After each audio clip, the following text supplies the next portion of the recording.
Nagbabad ako ng 1 kilong malagkit na bigas sa loob ng 3 oras. Lagyan ng 1 teaspoon ng asin at 2 kutsara ng lye water.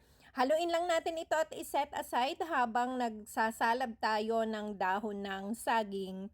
Maglagay ng 2 kutsara ng ating malagkit na bigas. Itupi lang natin ito. I-shape natin ng pakudrado at itupi ang magkabilang dulo. Pagtabihin natin ang 2 suman at talian sa magkabilang dulo. Isalansan natin ito sa isang kaldero na may sapin ng dahon ng saging at lagyan ng tubig. Iluluto natin ito sa loob ng 1 hanggang 2 oras. Kung umabot ka sa parteng ito ng panonood ng videos, ibig sabihin ay nagustuhan mo ang ating suman recipe.